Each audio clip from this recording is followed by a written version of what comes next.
about 170,000 of them.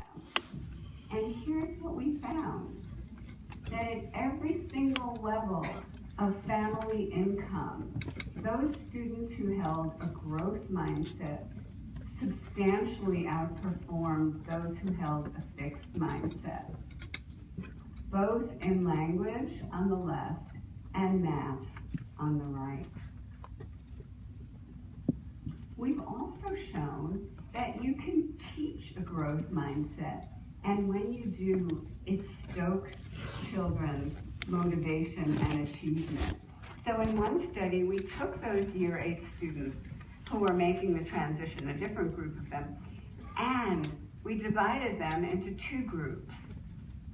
Half of them learned terrific study skills for 8 sessions. Ones the teacher said were really going to help them that year, but the other group learned growth mindset with the study skills for the same amount of time. The growth mindset group kicked off with this article. You can grow your intelligence. New research shows the brain can develop like a muscle.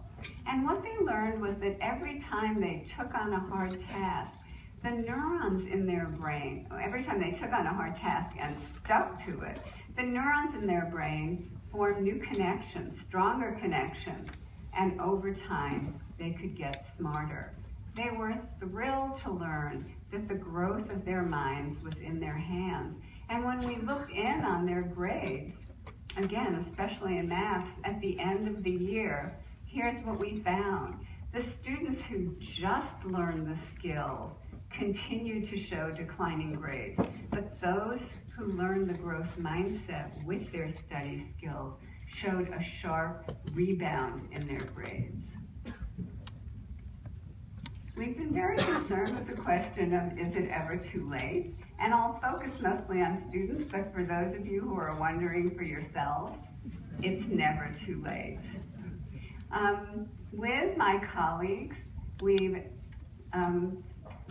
designed online growth mindset workshops for high school students. And we have found in several studies that it can raise the grade point average, especially for the more struggling students, and it can increase challenge seeking for the advanced students. We've done a lot of research now in community colleges, the gateway to higher education for immigrant groups, minority groups. And we have found that they too profit substantially from our growth mindset online intervention. And the most exciting thing for us is what happens to students in remedial math. These are courses from which few students ever emerge, meaning they can't graduate. But when they learn the growth mindset and how to apply it to their learning in math, we cut the dropout rate from those courses in half. New research is also showing growth mindset interventions work at the university level to get students successfully through that first difficult year. So that raises the question, how does this happen? How does learning a belief, a mindset, stoke students' motivation and achievement in this way? It does it by creating a whole psychological world. And now, when I contrast the two mindsets and their psychological worlds, I am going to cast it as a battle, because we all have those two mindsets within them, and they're vying for superiority. So let the battle begin. In this corner, we have that great American icon, Homer Simpson. By the way, greatly praised by your Sunday Times. In this corner, representing the growth mindset, we have another icon, Albert Einstein. So let's see what happens. The first thing that's important to know is that the two mindsets create completely different goals. What is important to the student? In a fixed mindset, what's super important is always looking and feeling smart and never looking and feeling dumb. So let's see how Homer deals with that. But in a growth mindset, the obsession is with learning, with getting smarter. And as Albert Einstein says, I have no special talents. I am only passionately curious. He is preserving what those young people have, that amazing curiosity of youth. So in a fixed mindset, it's sometimes keep calm and I'm a genius. Hello, I'm a genius. But you know, more often it's focus on being worried. Worried about what? Worried about that. In a growth mindset, it's keep calm and focus on learning. The second really important thing is this, that the mindsets create completely different definitions of success. In a fixed mindset, the belief is, if you're smart, it should just come naturally.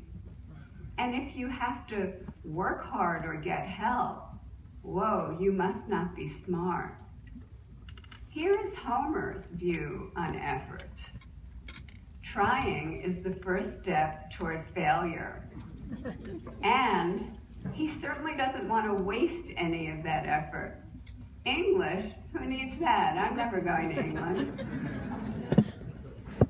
But in a growth mindset, the whole point is process. Process, or process as you say, is the key to success.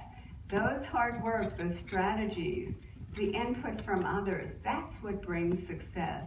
And Albert Einstein says, and he means it, it's not that I'm so smart, it's just that I stay with problems longer. It's that he realized he was confused about time and space when everyone thought they had it figured out. And this confusion that he nurtured and stayed with for years led to his great accomplishments. And finally, the mindsets create really different beliefs about failure. In a fixed mindset, failure means you just don't have it. You're not clever. Otherwise, you wouldn't be failing. So they run from mistakes, they give up. But in a growth mindset, it's about learning. It's a natural part of learning. Use those mistakes, fight through the confusion. Here is Homer. If at first you don't succeed, give up. Maybe that's why he held 188 jobs in the first few hundred episodes of the show. And here's Albert Einstein. I think and think for months and years. 99 times the conclusion is false. The 100th time, I'm right. So it's either keep calm and I'm a failure, or keep calm and learn with your mistakes. Let's look at that inside the brain. Let's look at how that works. Mosher and his colleagues hooked people up to the EEG machine and looked into people's brains as they made errors on a learning task. On the right, you see the growth mindset people with their brain lighting up, their brain on fire. They are deeply processing the error and learning from it. But on the left, people in a fixed mindset are detecting their error and running from it as quickly as possible. If at first you don't succeed, get out of there. The good news is that when they taught people a growth mindset, they started looking like the brain on the right. Let's recap. In a fixed mindset, never look dumb. Don't work hard or seek help because you'll look dumb. Run from difficulty because it means you're dumb. But in a growth mindset, learn, work hard, use your strategies, seek help to learn. and learn from mistakes. You can see how and why a growth mindset wins the battle in the long run, and also why it becomes so important to take that journey to a growth mindset. So let's embark. Part one of the journey. To enhance our teaching of a growth mindset, we need to expand our view of effort. This narrow view, where people have equated a growth mindset with effort, it's not working. It's not sheer effort. It's also strategies and help, support, advice, and guidance from others. Now, why is this important? Am I splitting hairs or am I making a good point? Here's why it's important. Consider these reassuring effort statements that many teachers may be giving to their students. You would have done better if you tried harder. Keep trying and you'll get it. But you would have done better if you tried harder. Maybe, maybe not. What if the student was deeply confused or using the wrong strategies? They would not have done better. Or keep trying and you'll get it. Same argument.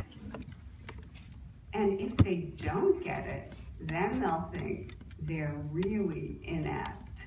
What should we be saying? Well, we should say, what strategies have you tried? What will you try next? Let's talk about what you've done and what you need to do now. Or you worked so hard, that's wonderful. Maybe it's not always wonderful. You know, in a majority of cases where people tell me, well, I'm praising students the right way, but it's not really working. And I say, well, were they really working hard? Oh, not really. So, it won't help to praise students for effort if they're not working hard. Or, if they didn't make any progress or learn anything, the effort is good, but sheer effort, while very, very important, is not the ultimate value. The ultimate value is learning and improving. And effort is one route to that learning and improvement. Now, I'm a good sleeper. Why am I telling you this?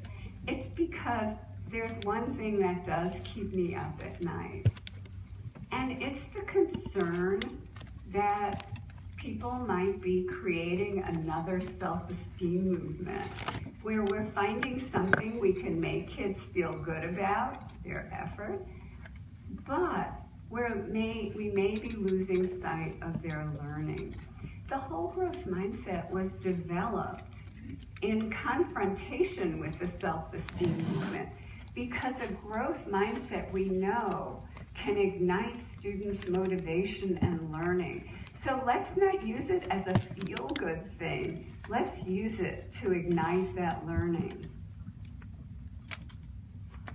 We're so concerned with when these effort messages are effective and when they're not. We're doing research on that. So my colleague Dave Paunescu teamed up with the Khan Academy, the online learning outfit, and studied over 250,000 students who were learning a unit on fractions. Not the same unit, but could be learning different units. Some of them got effort encouragement. There were 10 statements that were rotated, and one statement appeared before each fractions problem. So in that group, students were told, if at first you don't succeed, try again. Some of these problems are hard, just do your best. And 8 other really rah-rah, try your best, put out the effort statements. Another group of students got true growth mindset statements. Remember, the more you practice, the smarter you become. When you learn a new kind of math problem, you grow your math brain. So it's tying the practice and effort to this growth of the mind or the brain. And a final group got no statements at all, like the standard Khan Academy page. So here's what happened. On the left, you have the group that got no statement. To the right of it, in the middle, you have those effort encouragement statements. Nothing. They did nothing. But on the very right, you have the true growth mindset statements that are linking the practice and hard work to the growth of your mind. And what we found was a significant increase in the correct answers students got right on that unit, but even more interesting, a significant increase in the number of subsequent units they spontaneously elected to take, and the number of correct answers they got right on those. So it had a lasting effect.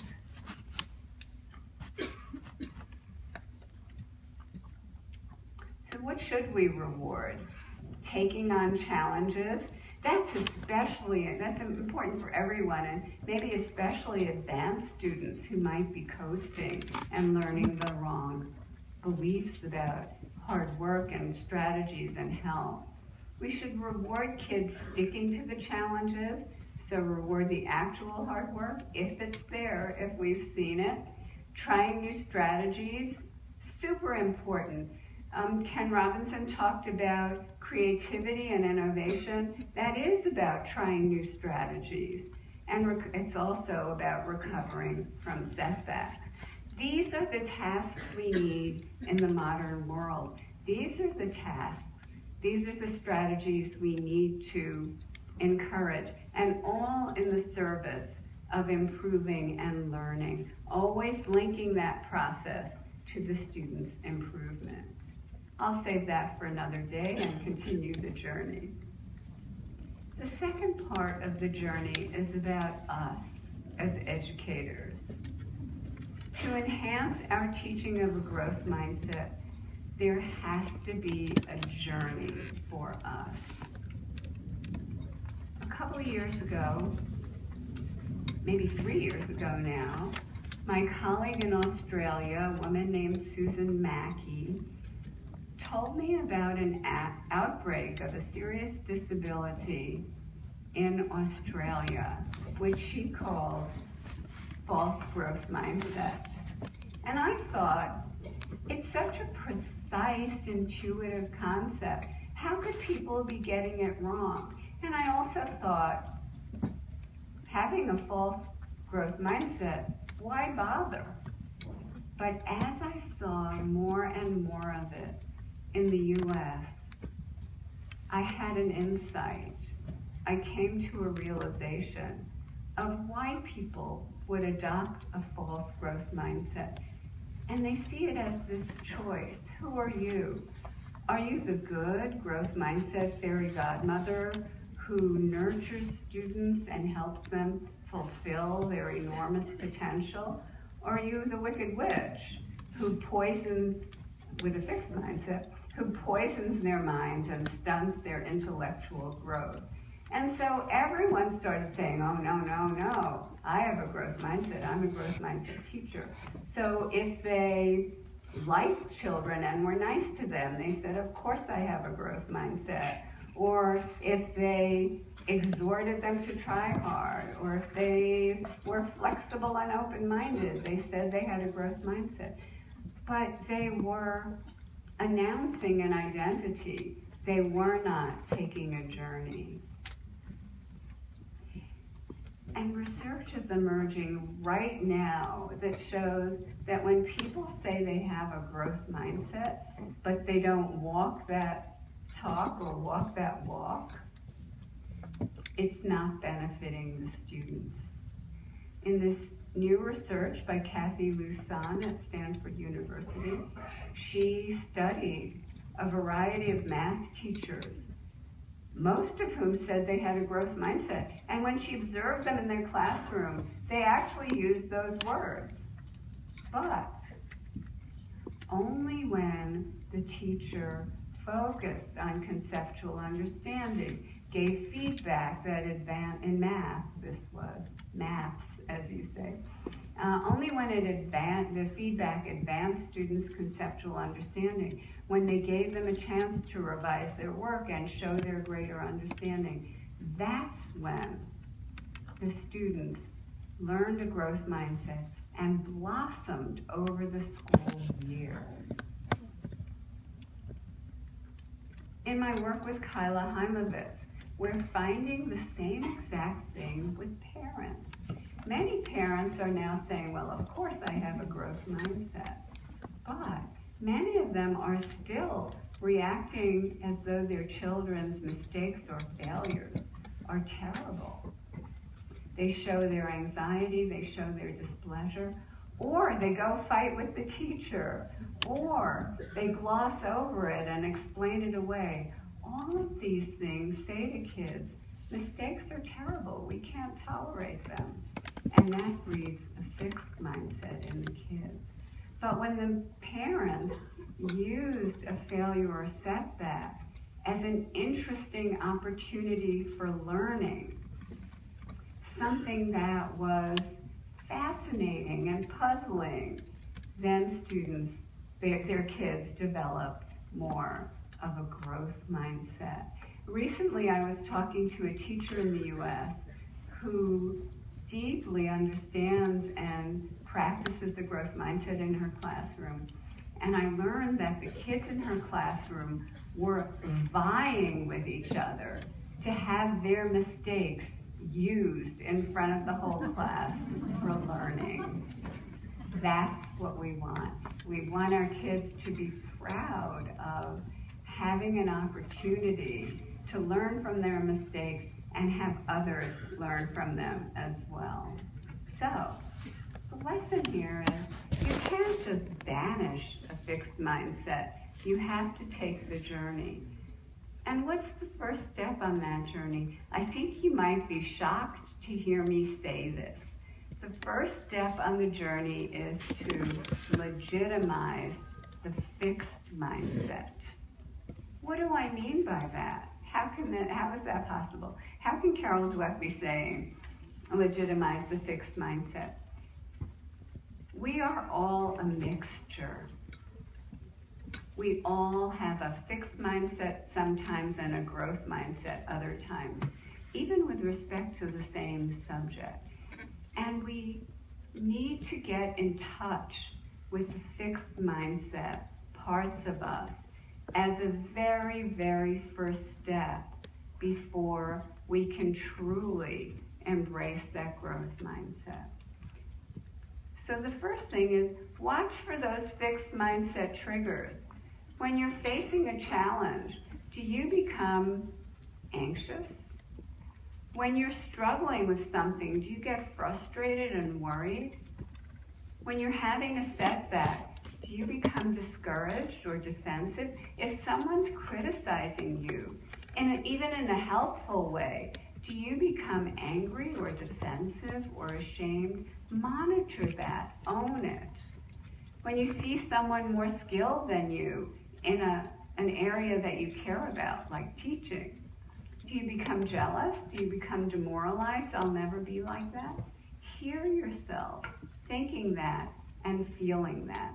And Susan Mackey, my colleague in Australia, often works with CEOs of giant corporations, and she says to them, give them a name. Anxious Andrew, or defensive Delilah, or jealous Jane, and listen to them.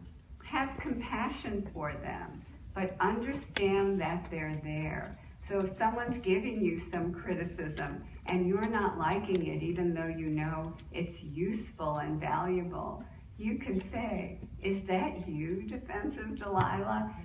So accept it. Maybe you have many such personages living within you.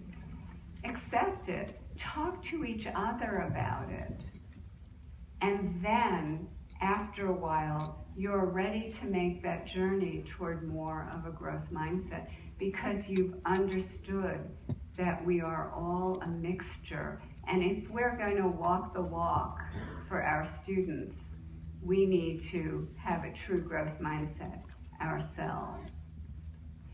Another set of trigger points: when you see a student struggling or confused, or someone not listening to your lesson, or someone who keeps getting everything really quickly, do you judge them? Do you say some of them are smart or not smart, or clever, as you say, or some of them are good kids, not good kids? What are the thoughts in your head? Catch that, because I have found that the deeply growth mindset teachers relish the opportunity to work with difficult students because they believe every student has something to teach them.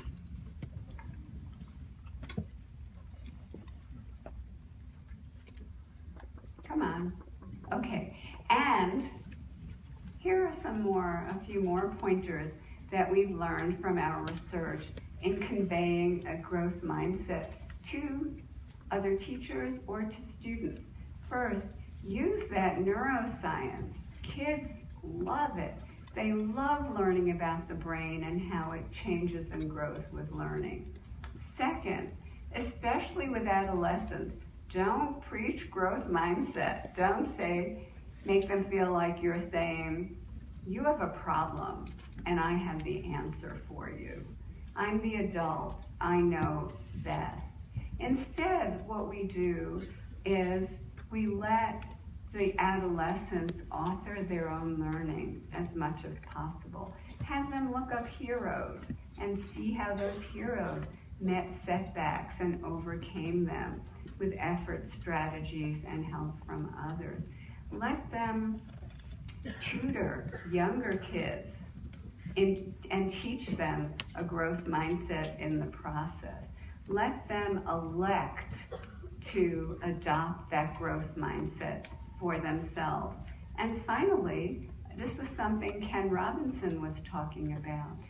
Link it to the student's larger goals in life. We've been doing that now quite successfully. So it's not just you can grow your brain and become smarter, but it's what do you want to accomplish in life?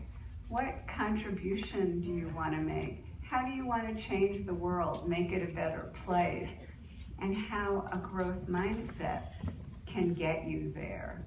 We have a workshop now, an online workshop, where we have people like Michelle Obama and LeBron James telling the kids how having a growth mindset, believing they could develop their abilities, led them to where they are today. So link it to a higher purpose, a higher mission, a contribution that students want to make later.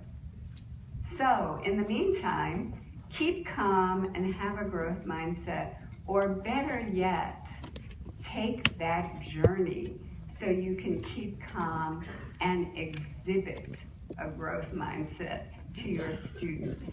Thank you.